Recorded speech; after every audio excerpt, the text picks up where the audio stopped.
मुझे बताइए, क्या वो क्वेश्चन आप लोगों से घर पे हो गया क्या पूरा? डन। चलिए, तो इसका आंसर एक बार अपन टैली कर लेते हैं, क्योंकि था बहुत ही इजी क्वेश्चन। और मैं आपको बार बार एक ही चीज़ बोल रहा हूँ, कॉस्ट में अगर आपको पास होना है, एक ही चीज़ करनी है, प्रैक्टिस। आपको मैंने पहले ही दिन फीडबैक बता दी, कवरेज का प्रॉब्लम नहीं है। जो हम पढ़ रहे हैं, जो हम क्लास में कर रहे हैं, जो मैं आपको होमवर्क में दे रहा हूँ, इट्स मोर देन इनफ। हमें एक ही चीज़ पे सबसे ज़्यादा फोकस करना है, और वो है we need a lot of practice. अगर हम प्रैक्टिस नहीं करेंगे तो गड़बड़ हो जाएगी इंटर के अंदर। आपको सिर्फ और सिर्फ सबसे ज़्यादा फोकस एक ही चीज़ पे करना है कि आप होमवर्क रेगुलरली करके आ जाओ, साथ में आप टेस्ट और जो भी चीज़ें हो रही है उसको प्रॉपरली दो, और एग्ज़ाम से पहले कम से कम कॉस्ट के 3 से 4 रिविजन हो जाने चाहिए। जिन बच्चे के 99 मार्क्स आए थे, मैंने उससे पूछा था क्लास में, तो उसने बोला था मैंने 6 रिविजन कर लिए थे क्लास के पहले कॉस्ट के। 6 रिविजन। तो एक रिवीजन आपके साथ कर लिया था, एक रिवीजन टेस्ट होते थे तब कर लिया था, एक रिवीजन जब आपने रिवीजन कराया था उसके साथ कर लिया था, एक रिवीजन एग्जाम के पहले किया, और एक रिवीजन एग्जाम के एक दिन पहले किया। तो ऐसे करके भाई साहब ने 6 रिवीजन निपटा दिए थे। He got 99 out of 100। और वो एक नंबर की भी छोटी सी मिस्टेक हुई होगी कुछ ना कुछ, तभी एक नंबर, उसका भी दुख था। अब उसका तो कुछ नहीं कर सकते। ठीक है। एक चीज़ है, मैंने देखा है रैंकर्स लोग ना, एग्जाम के पहले सबकी फटी पड़ी रहती है, लिटरली बता रहा हूँ। जब रिजल्ट आने के पहले सबकी 12 बजे पड़ी रहती है, वो भगवान से सिर्फ ये बोलते कि पास करा दो। और जैसे रैंक आती है, मेरे को तो पता ही था। मेरे को तो पता था, मेरे अरे 99 कैसे आया, मैंने तो 100 एक्सपेक्ट किए थे। ठीक है, पहले भगवान से बोल रहा है एग्जामिशन दिला देना भगवान, और 99 आ गए तो नहीं, और मेरी कुछ गलती होगी, एक नंबर कट गया। ठीक है। तो ये रैंकर लोगों की स्टाइल होती है, ऐसा ऐसे रिजल्ट आते हैं ऐसे पलट जाते हैं। एग्जाम रिजल्ट के पहले भगवान पास करा दे, पास करा दे, और जैसी रैंक आ गई, हाँ 10th रैंक आई है, मैं तो फर्स्ट सेकंड में ट्राई करना था मेरे को, फाइनल में फर्स्ट सेकंड ट्राई करूंगा, बहुत बढ़िया। फिर रैंकर की एक अलग अलग ही खासियत होती है। चलिए, तो अब हम लोग पॉइंट पे आते हैं, और पॉइंट एक ही सबसे पहले अपन इनके आंसर्स जो हैं वो टैली कर लेते हैं, और उसके बाद हम आज का हमारा टॉपिक जो है वो स्टार्ट करेंगे। And what was the topic? Semi variable cost के सेग्रीगेशन की बात हम लोग लास्ट लेक्चर के अंदर कर रहे थे। तो आप मुझे फटाफट बता दीजिए मेरा यहाँ पे आंसर क्या क्या आएगा। 4 4 5। मैं आपको बता दूं, ये कॉस्ट वेरिएबल कॉस्ट है, ये वेरिएबल है, ये सेमी वेरिएबल है, ये सेमी वेरिएबल है, और ये फिक्स्ड है। तो वेरिएबल कॉस्ट आ गई 4 5 3 7 5। Labour cost 3,80,250। फैक्ट्री ओवरहेड कितना है, ये इंपॉर्टेंट है। इसमें एक्चुअली वेरिएबल पोर्शन और फिक्स पोर्शन आया होगा, तो बताइए वेरिएबल पोर्शन कितना है? नहीं, वेरिएबल पोर्शन बोल रहा हूं मैं आपको, into into into into 5, plus कितनी फिक्स कॉस्ट है? 50,000। तो टोटल मिला के कॉस्ट आपकी आ रही है, टोटल कॉस्ट है 196,250। अगला मुझे बताइए 381,525, यहाँ पे भी सेमी वेरिएबल है, आप मुझे बता दें कितना वेरिएबल पार्ट है? 16। 29,250 इंटू 16 प्लस 1,25,000, टोटल मिला के आपकी कॉस्ट आ रही है 5,93,000। And finally last one is selling and distribution overhead से कितने? 2 लाख रुपीज़ के एज इट इज़ आ जाएंगे, क्योंकि ये फिक्स कॉस्ट है, तो इसको टोटालिटी में एज इट इज़ रख देंगे। इसमें कोई अलग से दिमाग लगाने की आपको ज़रूरत नहीं है। अब बताइए, क्या ये आंसर सब लोगों का टैली हो गया है? जो ऑनलाइन स्टूडेंट है, किसी को इसमें कोई दिक्कत हो तो प्लीज़ बता दीजिए, लेट मी नो। कहीं कुछ मिस्टेक हो गई हो आप लोगों से। क्लियर है? सबका आ गया आंसर? पक्का? आगे बढ़ सकते हैं? चलिए, तो अब हम आगे बढ़ते हैं, and let's move on to the next topic. We have already covered bifurcation of cost into direct and indirect. We have already covered that bifurcation into cost into material, labor, and overheads. We have already covered bifurcation of cost into variable, fixed, and semi-variable. And basically, what we are doing is we are building a foundation for our costing. और उसके लिए एक चीज़ और बहुत important है, cost का next bifurcation. And I think this is the last basic. उसके बाद हम फाइनली वापस हमारे मेन पहले चैप्टर पे पहुंच जाएंगे, और वो है कॉस्ट शीट। और उस तक जाने से पहले there is one more topic. ये एग्जाम वाला क्वेश्चन तो हम लोगों ने कर ही लिया था, नवंबर 19 वाला क्वेश्चन हमारा ऑलरेडी हो चुका है। So let's move on to the another topic, and the topic is, लिखिए, I can bifurcate cost into 2 part First one is called normal cost, and second one is called abnormal cost. ठीक है साहब? क्या नई बात है sir, हमने तो पढ़ा हुआ है, तो मुझे फिर आप लोगों से आंसर भी चाहिए. What is normal cost, what is abnormal cost? Normal मतलब, हाँ जी जी, बिजनेस के डे टू डे एक्सपेंसेस जितने भी है, ऑर्डिनरी कोर्स ऑफ बिजनेस में जो भी खर्चा लग रहा है, दैट इज नॉर्मल. मतलब ऑर्डिनरी कोर्स ऑफ बिजनेस में जितना भी एक्सपेंसेस हम लोग बेयर कर रहे हैं, नॉर्मल एक्सपेंसेस जो एक बिजनेस में लगते ही है, not only in my business. मतलब अगर मैं मेरा कंप्यूटर के यहाँ देखूँ तो वो भी, वहाँ भी सारा खर्चा लगना ही लगना है. तो ऐसी सारी कॉस्ट को हम क्या नाम देते हैं? Normal cost. जैसे मैं वर्कर को बोनस दे रहा हूँ, अब वो एक नॉर्मल कॉस्ट है, मुझे डे टू डे एक्सपेंसेस में वर्कर को देनी ही पड़ेगी. लाइकवाइज अगर मान लो मेरी इंडस्ट्री में वर्कर की शॉर्टेज है, स्किल्ड वर्कर नहीं है, तो मुझे वर्कर को ओवर टाइम भी करवाना पड़ रहा है, तो ओवर टाइम में मुझे ज्यादा पैसा वर्कर को देना पड़ रहा है, तो again it's a normal. The reason is कि कॉम्पिटिटर के यहाँ भी हो रहा होगा, क्योंकि ओवरऑल इंडस्ट्री में ही वर्कर की शॉर्टेज है. अगर ओवरऑल इंडस्ट्री में वर्कर की शॉर्टेज है, तो एक्स्ट्रा पैसा भी अगर वर्कर को मुझे देके काम करवाना पड़े, तो वो भी मेरे लिए कौन सी कॉस्ट होगी? Normal cost. तो जो भी मेरे डे टू डे एक्सपेंसेस हैं, मैं बोलूं लॉस भी नॉर्मल हो सकता है. लॉस मतलब अगर आपका प्रोडक्ट पड़े पड़े खराब हो रहा है, इवोपरेट हो रहा है, नेचुरल लॉस हो रहे हैं, या पता है कि इस बिजनेस में तो वेस्ट निकलेगा ही निकलेगा, तो लॉस भी क्या हो सकता है? नॉर्मल हो सकता है. जूस वाले के या नॉर्मल लॉस कौन सा होता है? जूस वाले के नॉर्मल लॉस कौन सा होता है? जूस वाले के नॉर्मल लॉस क्या होता है? जो छिलका होता है, जो वेस्ट निकलता है, वो एक तरह का जूस वाले का क्या हो जाता है? Normal loss.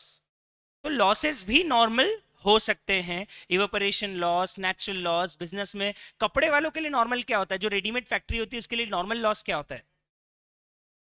Change in fashion. वो तो हाँ, वो भी एक हो सकता है, डेड स्टॉक जो हम बोलते हैं कि सब पड़े पड़े खराब हो जाता है. तो आपको पता है एक इंटरेस्टिंग फैक्ट है इसको लेके. जारा, आपने ब्रांड सुना है जारा का नाम? जारा फास्ट फैशन ब्रांड में आता है. फास्ट फैशन ब्रांड मतलब समझते हो क्या होता है? they continuously updated their designs there on weekly basis.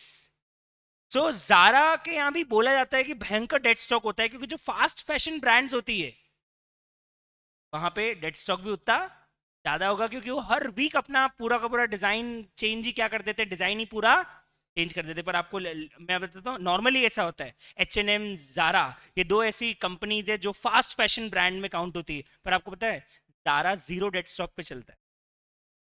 Tara zero dead stock पे चलता है. उसका एक बड़ा वैलिड रीजन जो है वो रिसर्च करके पता पड़ा गया कि जारा सिर्फ वही डिजाइन बनाता है जो ऑलरेडी किसी दूसरी कंट्री में फेमस है, वो भी दूसरे डिजाइनर्स की. मतलब जारा पे एक एलिगेशन लगाया गया है कि अगर मान लो एक बहुत बड़ा डिजाइनर है इटली का, तो जारा क्या करता है, उसकी 90% डिजाइन को कॉपी करके उसको फ्रांस में लॉन्च कर देता है, और वो ही डिजाइन लॉन्च करता है जो उस इटली के डिजाइनर की सबसे फेमस है, उसको फ्रांस में लॉन्च कर देता है. अब वो इटली का डिजाइनर को क्या पता कि फ्रांस में जारा ने कौन सा डिजाइन लॉन्च किया, और वो कौन सा केस करने जाएगा एक छोटा सा डिजाइनर. पर वो जारा पिक करता है कि इस डिजाइनर की ये वाली चीज सबसे भयंकर ट्रेंडिंग है, तो इसको अपनी पोर्टफोलियो में 90% कॉपी करके उठा के लेके आ जाओ. ऐसा एलिगेशन है जारा के ऊपर.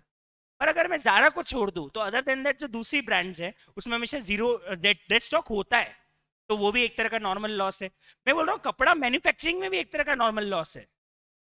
Cutting, yes. आप जब 2 मीटर कपड़े से शर्ट बनाते हो, या आप एक पर्टिकुलर कपड़े से कोई भी ड्रेस डिजाइन करते हो, तो आपका जो डिजाइनर है वो जो कटिंग करेगा, वो कटिंग एक्चुअली कौड़ियों के दाम में भी नहीं बिकती है. मतलब उसके कपड़े के टुकड़े ऐसे जाते हैं, और हमको बड़ा दुख होता है जब वो कटिंग बिक जाती है, क्योंकि अल्टीमेटली आप उसका कुछ भी नहीं कर सकते. वो स्क्रैप में बिकता है, 1 रुपए 2 रुपए किलो में वो चीज बिकती है. मतलब जहां आपने 1000 रुपए मीटर का कपड़ा खरीदा है, वो 1 या 2 5 रुपए के अंदर वो पूरी की पूरी कटिंग उसको बेचनी पड़ती है. तो अल्टीमेटली मैं बोलना चाह रहा हूँ कि लॉस भी नॉर्मल हो सकते हैं.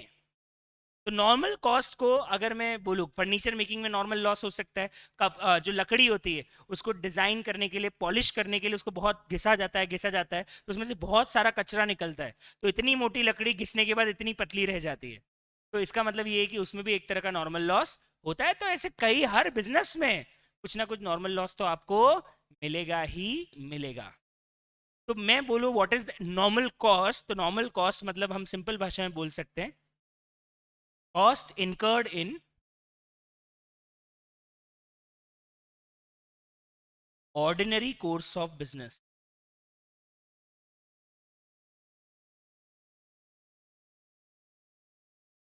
एंड ये कॉस्ट पहले से एक्सपेक्टेड होती है। तो अगर कोई एक्सपेक्टेड लॉस है, पहले से पता है कि इस तरह का लॉस हमें होगा, तो उसे भी हम फिर नॉर्मल ही काउंट करते हैं।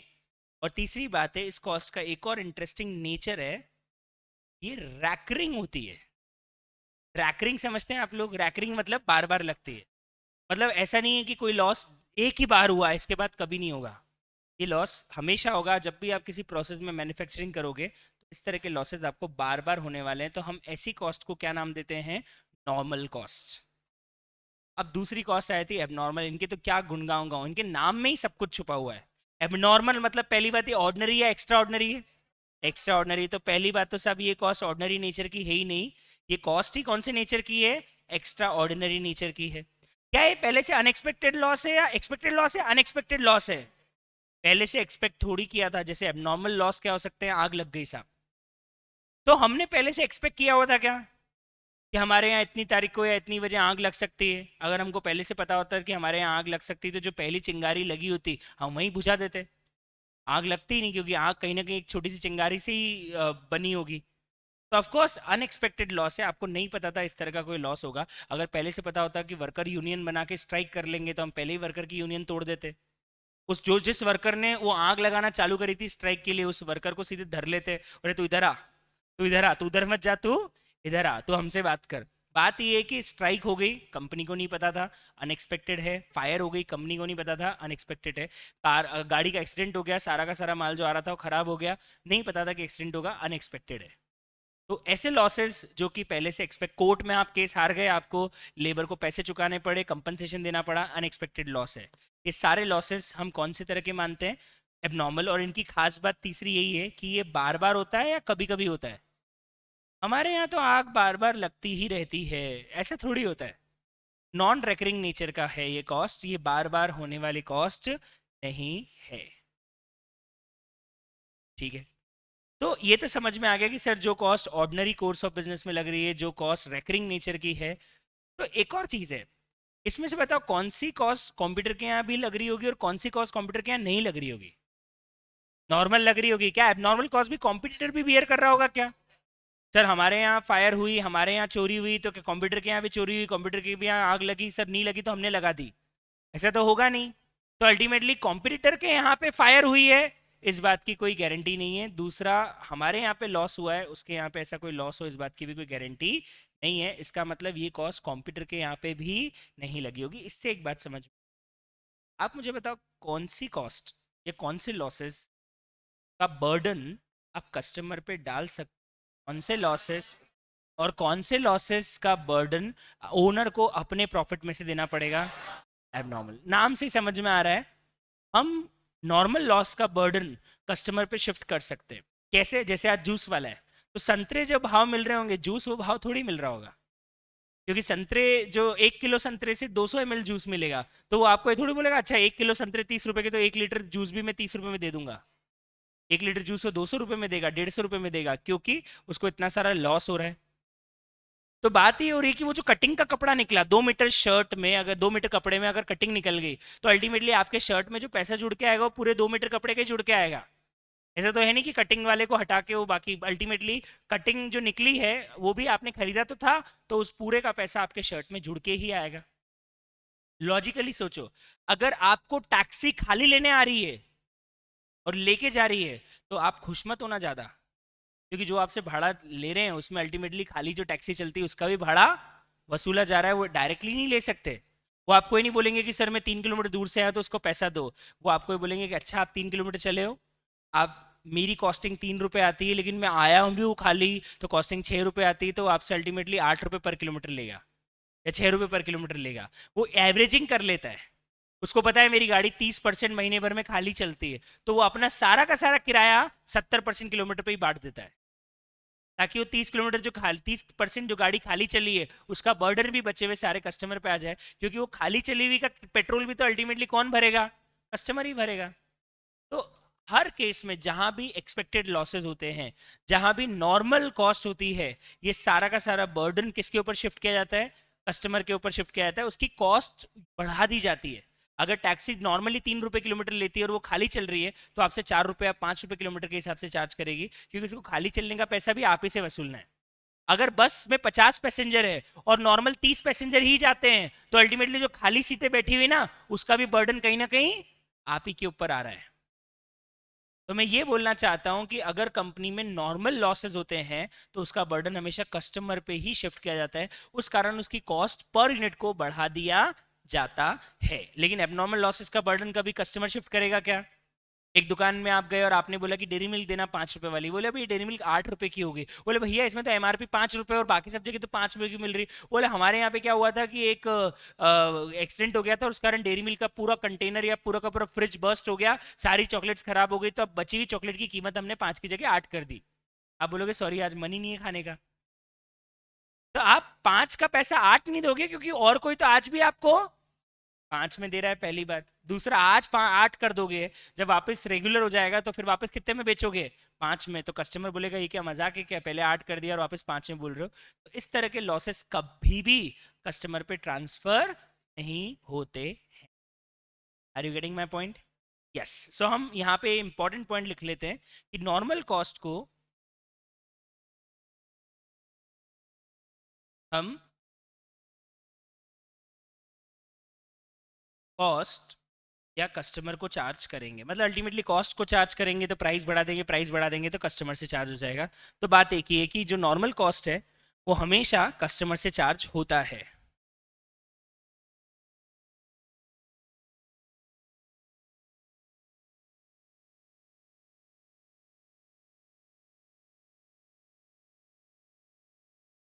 लेकिन जो एबनॉर्मल कॉस्ट है वो हम कस्टमर से चार्ज नहीं कर सकते, इसका बर्डन कौन उठाएगा? ओनर। तो एक्चुअली इसे ओनर को बर्डन ट्रांसफर करने के लिए हम इसे पता है कहाँ ट्रांसफर कर देंगे? कंपनी के कॉस्टिंग पी&एल के अंदर। जैसे कंपनी का नॉर्मल पी&एल बनता है, कॉस्ट के प्रॉफिट के लिए कंपनी का कॉस्टिंग पी&एल बनता है। तो कॉस्टिंग पी&एल में कंपनी ओनर का प्रॉफिट होता है, तो उसका जो प्रॉफिट उसने कमाया है उसमें से लॉस लेंगे, मतलब एक लॉस कस्टमर पे नहीं ट्रांसफर होगा, ये बर्डन किस पे ट्रांसफर कर दिया जाएगा? कंपनी के ओनर। मतलब जो भी कंपनी का प्रॉफिट है वो उसमें से कम कर दिया जाएगा कि ये जो लॉस है इस कारण हम कंपनी की कॉस्ट नहीं बढ़ाएंगे, कस्टमर से इसका पैसा नहीं लेंगे, इसका पैसा अल्टीमेटली कंपनी के प्रॉफिट पे आएगा, और इसी कारण कंपनी के प्रॉफिट्स कई बार गिर जाते हैं। जैसे मारुति में स्ट्राइक हो गई थी कुछ समय पहले, तो उस क्वार्टर का कंपनी का प्रॉफिट बहुत कम निकल के आया था। तो ये कंपनी गाड़ी की प्राइस थोड़ी बढ़ा सकती है। आज मारुति अपनी कीमतें बिना किसी रीजन से स्ट्राइक के कारण बढ़ा देगा तो लोग Hyundai पे शिफ्ट हो जाएंगे। तो कंपनी अपनी प्राइजेस तब बढ़ा सकती है जब नॉर्मल इन्फ्लेशन हो, लेकिन कंपनी अपनी प्राइजेस तब नहीं बढ़ा सकती जब उनकी खुद की कोई प्रोडक्शन प्रॉब्लम हो, तो फिर उसके कारण कंपनी के प्रॉफिट्स और उनके रेवेन्यूज जो हैं वो डाउन हो जाते हैं। तो इसलिए we have to be very clear कि ये नॉर्मल लॉस है, एबनॉर्मल लॉस है। अगर ये नॉर्मल है तो will charge it from the cost of production, we will increase our cost, but if it's a abnormal loss then we have to transfer this loss to owner. And कहाँ पे transfer करेंगे उसके लिए? Costing P&L में। एक second के लिए समझ सको कि जहां आपको दिखे कि कॉस्ट पगला गई है, क्या हो गई है? पगला गई है, तो उसको अपन पागल को क्या करते? घूमने देते हैं। क्या करता है ये पुलिस वाले, नगर निगम क्या करते हैं? पागल लोग दिखते तो उसको क्या करते हैं? उठा के कहाँ डाल देते हैं? पागल खाने में। हमारी कॉस्ट का पागल खाना है कॉस्टिंग पेंडल। तो जहां दिखे अरे हमारे यहाँ कॉस्ट पागल हो गई है, एबनॉर्मल हो गई है, उठाओ और कहाँ ट्रांसफर कर दो? कॉस्टिंग पेंडल। कस्टमर को नहीं देना, किसको ट्रांसफर कर देने का? कॉस्टिंग पेंडल में ट्रांसफर कर देने का। तो हम एबनॉर्मल कॉस्ट जहां भी दिखेगी उसे कहाँ ट्रांसफर कर देंगे? कॉस्टिंग पी&एल में ट्रांसफर कर देंगे। जी, मैं आपको बताऊंगा ना कैसे बनता है, कहाँ बनता है। सिंपल बात है, कंपनी का एक कॉस्ट डिपार्टमेंट जो होता है, जो कंपनी की कॉस्टिंग कर रहा होता है, वो कंपनी का ऑपरेटिंग प्रॉफिट कैलकुलेट करता है कि कंपनी अपने ऑपरेशंस, अपनी बिजनेस से, अपनी मैन्युफैक्चरिंग से, अपनी जो भी प्रोडक्शन है उससे कितना प्रॉफिट अर्न कर रही है। तो जो प्रॉफिट कंपनी कमा चुकी है उसमें से कंपनी फिर अपना जो यहाँ पे लॉस होता है वो बेयर करती है। तो अल्टीमेटली इससे ये होगा कि आपका जो ग्रॉस प्रॉफिट है वो फाइनली कम हो जाएगा। इससे कंपनी की प्रॉफिट पे इफेक्ट आएगा, ना कि कस्टमर की कॉस्ट पे। तो सर क्या कॉस्टिंग पेंडल भी बनता है बुक्स के अंदर? एक्चुअली कॉस्ट की भी बुक्स होती है, जैसे फाइनेंस की बुक्स होती है वैसे कॉस्ट की भी बुक्स होती है। दो बुक्स कंपनी को प्रिपेयर करनी पड़ती है, एक अकाउंटिंग पर्पस के लिए और एक कॉस्ट अकाउंटिंग पर्पस के लिए। तो जब कॉस्ट अकाउंटिंग की बुक्स बनती है तो उसमें फिर P&L नहीं बनता है, उसमें क्या बनता है, कॉस्टिंग P&L। तो हम लोग सीखेंगे, जैसे आप लोगों ने फाइनल अकाउंट्स के अंदर लेजर्स से स्टार्ट किया होगा, जर्नल एंट्री बनाई होगी, लेजर बनाया होगा, ट्रायल बैलेंस बनाया होगा, हम कॉस्ट में भी सीखेंगे कि ट्रांजैक्शंस की जर्नल एंट्री कैसे होती है, उसके लेजर्स कैसे बनाए जाते हैं, और उसका ट्रायल बैलेंस कैसे बनता है। और वो अलग होता है नॉर्मल अकाउंटिंग से, बहुत अलग होता है नॉर्मल अकाउंटिंग से। तो हम सीखेंगे कि कॉस्ट अकाउंट्स के भी लेजर्स बनते हैं, वहां पे फिर हम कॉस्टिंग P&L बनाना भी सीखेंगे।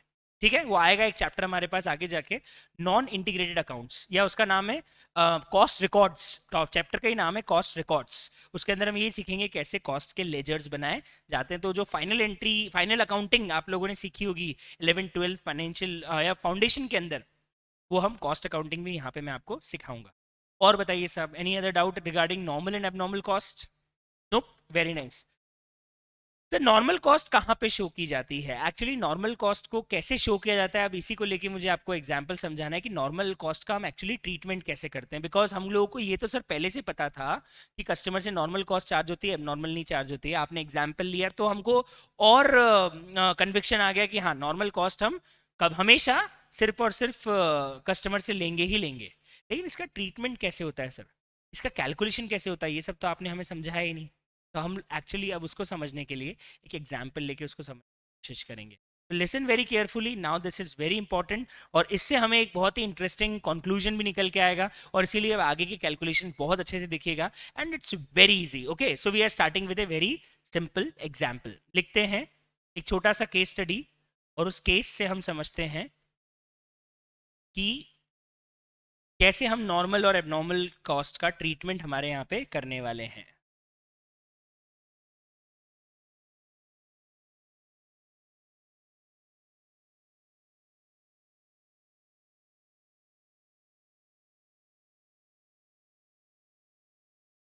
चले, तो कहानी कुछ ऐसी है। What's your name sir?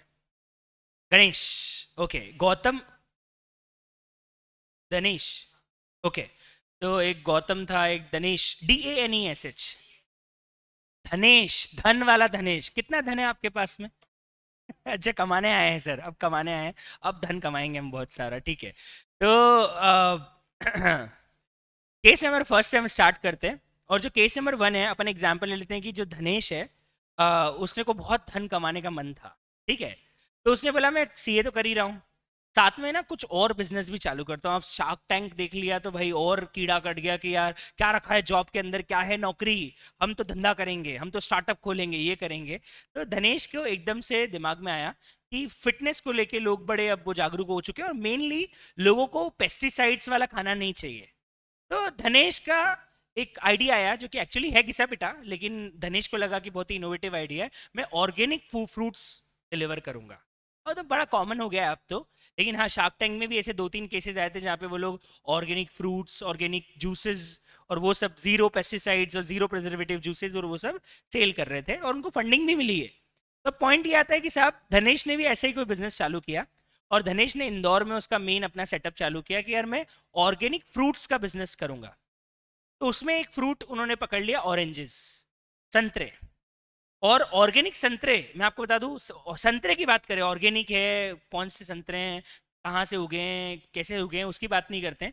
Main बात है कि सब जो संतरे हैं वो पूरे इंडिया में सबसे ज्यादा कहाँ पे प्रोड्यूस होते हैं, आपको पता है? नागपुर। यस, फेमस है पूरे इंडिया में, नागपुर के संतरे फेमस है। तो अपन एग्जांपल वहीं से ले रहे हैं कि धनेश ने एक बिजनेस चालू किया है, वो नागपुर से संतरे खरीद के यहाँ पे ऑर्गेनिक फ्रूट्स की सेलिंग करेगा, अल्टीमेटली सब्जी बेचेगा, फ्रूट बेचेगा। ठीक है, ओके, लेकिन थोड़े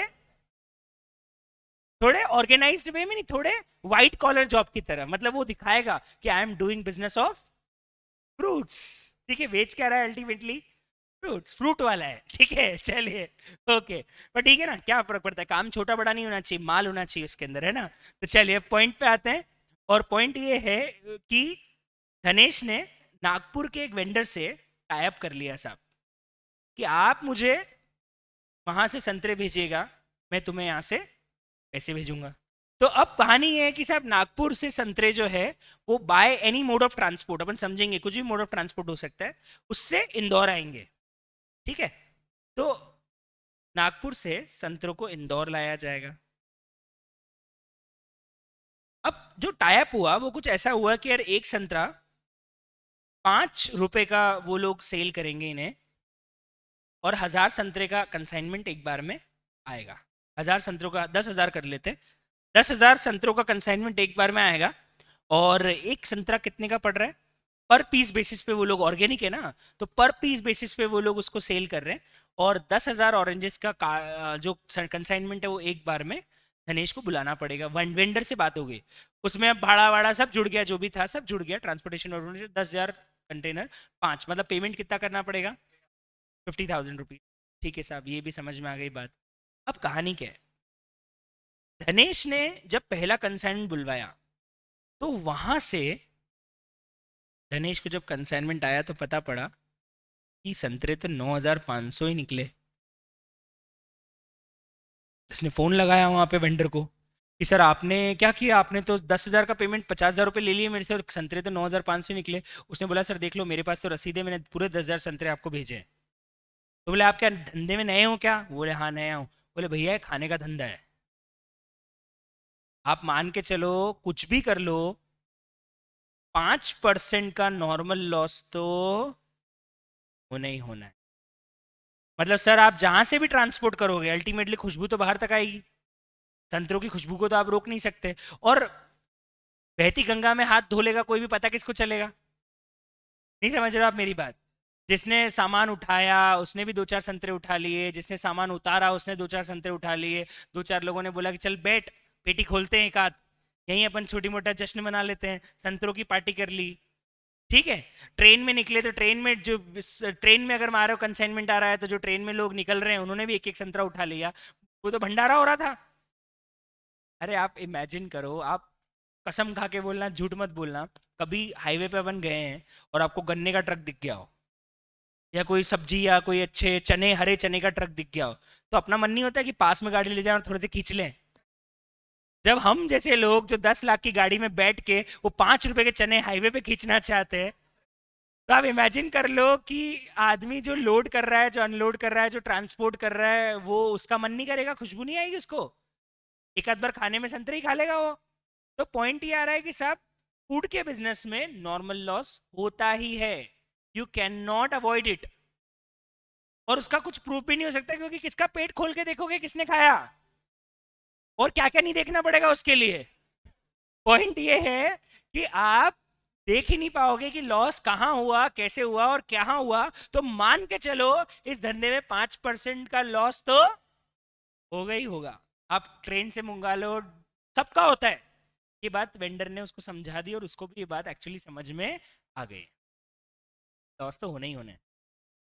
मेरे यहाँ तक पहुंचते पहुंचते कुछ ना कुछ गायब तो खाने का सामान है, होगा ही होगा। ठीक है, अब पॉइंट क्या है यहाँ पे, भाई साहब धनेश भाई चाहते हैं कि यार धंधा अच्छा है, कम से कम मुझे कॉस्ट पे 20% प्रॉफिट तो चाहिए ही चाहिए, उससे कम में तो मैं काम ही नहीं करूंगा। दिस इज द मतलब जो टारगेट है, टारगेट यही है कि उसको कम से कम कॉस्ट पे कितने परसेंट प्रॉफिट चाहिए? 20% प्रॉफिट चाहिए, उससे कम में तो धंधा करूंगा ही नहीं मैं। अब बताओ धनेश इस ऑर्गेनिक फ्रूट का या ऑर्गेनिक ऑरेंज का प्राइस क्या फिक्स करे? करो करो करो करो करो करो करो, मुझे एक ऑरेंज का प्राइस चाहिए, सेल प्राइस पर ऑरेंज। एक ऑरेंज ये भाई साहब कितने में बेचेंगे?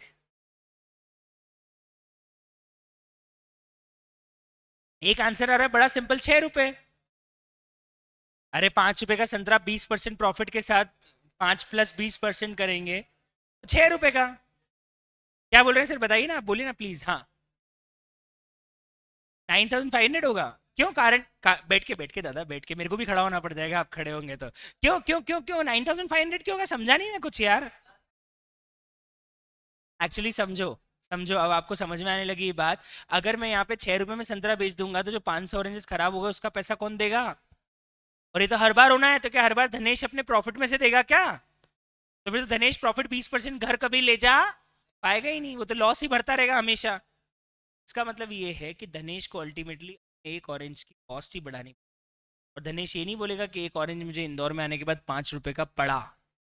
एक ऑरेंज से इंदौर आने के बाद, एक ऑरेंज से इंदौर आने के बाद 5 रुपए का नहीं पड़ा, कितने का पड़ा? कितने का पड़ा? 5.5 25 का पड़ा, और उसका कारण ये है, मैं आपको बताता हूँ उसका कारण ये है कि आप जब यहाँ पे कॉस्ट कैलकुलेट करोगे, अब जहाँ पे आप कॉस्ट पर ऑरेंज कैलकुलेट करोगे, तो आप बोलोगे सर 50,000 रुपए की कॉस्ट दी मैंने, लेकिन नीचे आप इसको बर्डन 10,000 पे नहीं, 9,500 पे डिवाइड करोगे, और यहाँ से मेरी एक ऑरेंज की कॉस्ट आ जाएगी 5 सर ये 5.25 क्यों आ रही है? रीजन बड़ा सिंपल है, सिंपल ये है कि आज अगर मैं ये देखूं कि मुझे इंदौर में क्या कॉस्ट पड़ी, तो मैं बोलूंगा मैंने 50,000 रुपए दिए और बदले में मुझे 9,500 ऑरेंजेस इंदौर में आए। वहां से क्या निकले, क्या फर्क पड़ता है, मेरे लिए कॉस्टिंग क्या बैठी, मैंने 50,000 रुपए दिए और मुझे 9,500 ऑरेंज इंदौर में मिल जाते हैं। हर बार यही होता है, हर बार यही होता है कि 9,500 9,520 ऐसे ही कुछ संतरे हर बार मुझे रिसीव हो पाते हैं। तो आप मुझे बताओ, क्या मैं इसका बर्डन कस्टमर पे शिफ्ट नहीं करूंगा? करना पड़ेगा। तो अब जो ऑरेंज मुझे 5 रुपए का पड़ रहा है, वो यहाँ आते आते 5 रुपए का हो जाएगा, 5.25 का हो जाएगा, 5.25 का हो जाएगा। और अब मैं इसके ऊपर 20% प्रॉफिट ऐड करूंगा, और अब मुझे बोलूंगा कि भैया मुझे अपनी कॉस्ट पे 20% प्रॉफिट चाहिए, तो आप मुझे बताओ what should be my sale price? 6.31 rupees per orange में बेचूंगा। सर हम चाहते हैं कि हम 50,000 में 20% ऐड करके डिवाइड बाय 9,500 करो, एक ही बात है, आंसर 6.31 ही आएगा। 50,000 में 20% ऐड करके 9,500 से डिवाइड करो, या 50,000 को 9,500 से डिवाइड करो कि 20% बाद में ऐड करो, मैथ से बाद में प्लस करो या पहले प्लस करो, आंसर तो सेम ही आना है। तो ये है हमारा पहला केस। और बच्चे पूछ रहे थे कि सर नॉर्मल लॉस का ट्रीटमेंट क्या होता है, तो एक्चुअली नॉर्मल लॉस आपको बुक्स में दिखेगा ही नहीं। हम क्या करेंगे, नॉर्मल लॉस को बुक्स में कहीं चार्ज करने की जगह जो बचे हुए प्रोडक्ट है उसकी कीमत बढ़ा देंगे, तो अपने आप वो लॉस गायब ही हो जाएगा बुक्स में से। नहीं आया समझ में? हम नॉर्मल लॉस को बुक्स में ऐसे थोड़ी कॉस्ट डेबिट करेंगे, हम सिंपल क्या करेंगे, कॉस्ट तो हमारी पूरी 50,000 लग गई, हम जब उसको सेल प्राइस में चार्ज करेंगे या जब हम कॉस्ट निकालेंगे, तो बाय डिफॉल्ट हम जो लॉस हो गई उस यूनिट को गायब कर देंगे और सिर्फ उन्हीं उन्हीं यूनिट से डिवाइड करेंगे जो हमारे पास में बची हुई है। तो बताओ अपने आप आपकी कॉस्ट बढ़ के आएगी कि नहीं आएगी? और अगर अपनी कॉस्ट बढ़ के आएगी तो अपने आप बताओ आपकी प्राइस भी बढ़ के आएगी, तो आप कस्टमर से वो पैसा पूरा वसूल लोगे। Are you getting my point? तो ये चीज़ इंपॉर्टेंट है कि जब भी हम हमारी नॉर्मल लॉस का ट्रीटमेंट करेंगे, तो इसका मतलब ये है कि हमारी जो कॉस्ट है वो इन्फ्लेट होके आ जाएगी, हमारी कॉस्ट इन्फ्लेट होके आ जाएगी, मतलब हमारी कॉस्ट थोड़ी सी बढ़ के आ जाएगी। ये था पहला केस, सबसे पहले नोट कर लीजिए इसको, अगर नोट नहीं किया है तो, और अगर कर चुके हो तो बहुत बढ़िया, फिर हम केस नंबर 2 पे आते हैं। नोट कर लिया है क्या? जल्दी फटाफट कर लीजिए केस फर्स्ट नोट, फिर हम चलते हैं केस सेकंड पे।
हो गया केस फर्स्ट, चले आगे केस सेकंड पे। Let's move on to case number second.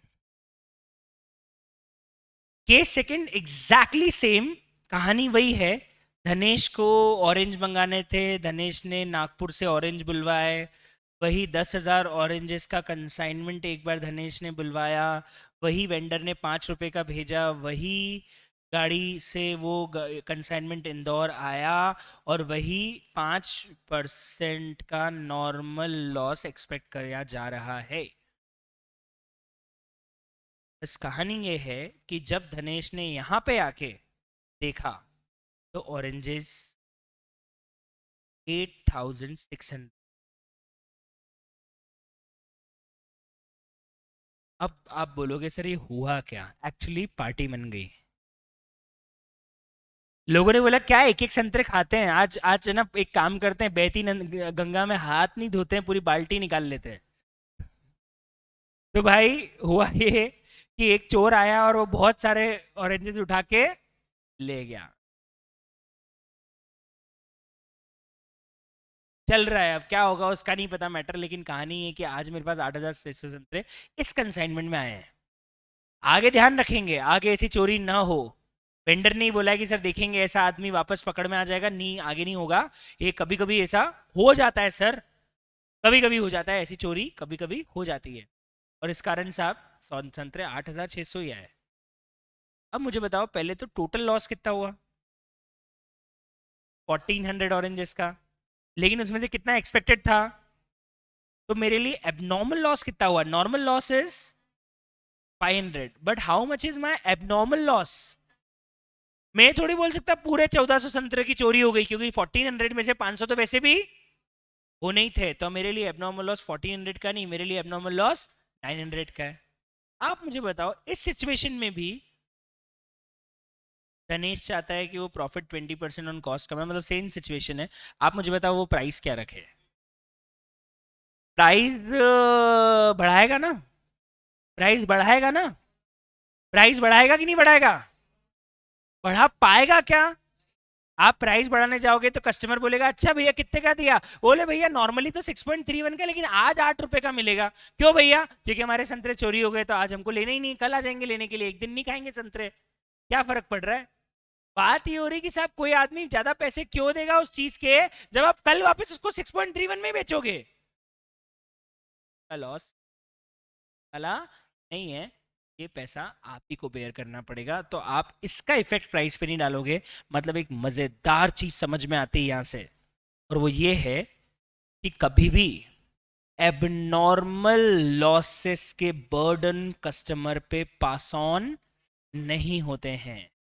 और इसका मतलब ये कि जब हम यहाँ पे कॉस्ट पर ऑरेंज निकालेंगे, तो हम 50,000 की कॉस्ट को नीचे डिवाइड कितने ऑरेंजेस से करूंगा? 9,500। और मैं अभी भी यही बोलूंगा कि मेरा एक ऑरेंज मुझे कितने का पड़ रहा है? 5.25, और मुझे 20% प्रॉफिट मार्जिन चार्ज करना रहता है, तो मैं कितने बेचूंगा? 6 पॉइंट। मैं एबनॉर्मल लॉस का इफेक्ट कॉस्ट पे नहीं आने दूंगा, अदरवाइज कस्टमर मुझे ज्यादा पैसे देने वाला नहीं है। मतलब यहां से एक बहुत ही शानदार बात समझ में आती है। सर क्या बात है? बात इतनी सी है कि एक लाइन लिख लो, शायद ये पहले लिख लो, ये लिख लो पहले, और उसके बाद में आप नहीं नहीं इसमें एक चीज और पहले निकाल लेते फिर लिखना। सर एक चीज तो बताओ मुझे, ओनर को लॉस कितना हुआ? ओनर का लॉस बताओ कितना है? I need what is the loss of owner, जो मैं कॉस्टिंग पेनल में ट्रांसफर करूंगा। मुझे बताओ एबनॉर्मल लॉस के कारण एक्चुअली कितने का लॉस हुआ है कंपनी को, निकालिए। अच्छा सर कितने ऑरेंजेस का एबनॉर्मल लॉस हुआ है? 900। 900 इंटू 5 कितना हो गया? 400। अब सुनना ध्यान से, ये बहुत इंपॉर्टेंट। रुको रुको रुको रुको रुको रुको रुको रुको रुको रुको, सब लोग रुक जाओ, सब लोग रुक जाओ, सब लोग रुक जाओ। मैं क्यों याद करके आया हूं घर से, मुझे बोलने दो, ठीक है? सुन लो। अमाउंट ट्रांसफर टू, अरे दादा पार्थ, अनर्थ हो जाएगा, ठीक है? तो इसलिए ध्यान सुन लो। अमाउंट ट्रांसफर टू कॉस्टिंग पेंडल, जिसे मैं बोल सकता हूं कि what is my cost of abnormal loss, वो होगा कितने ऑरेंजेस का लॉस है इनटू 5.25। 5 नहीं, 5 रुपए 25 पैसे। अब अब बताता हूं क्यों। कोई नहीं बोलेगा, मैं फिर बोल रहा हूं, है ना। 2 मिनट एकदम चुप। ये छोटा पैकेट बड़ा रिचार्ज है भैया, है ना। तो मेरे को पता है आपको आंसर आ गया, लेकिन कृपया करके प्लीज यार, मेरे को भी तो थोड़ा सबके सामने आवाज जमाने दो यार, सभी खुद ही कर लोगे क्या। ओके, पॉइंट ये है कि साहब ये 5.25 कैसे आया और क्यों आया। 5 आना चाहिए ना सर, एक ऑरेंज 5 का था, खराब हो गया, 5 रुपए गए। Try to understand. आज अगर मुझे 500 ऑरेंजेस ही खराब होते, तो मुझे बता, वो जो 900 ऑरेंजेस चोरी हुए, वो मेरे पास आते कि नहीं आते? आते कि नहीं आते? आते।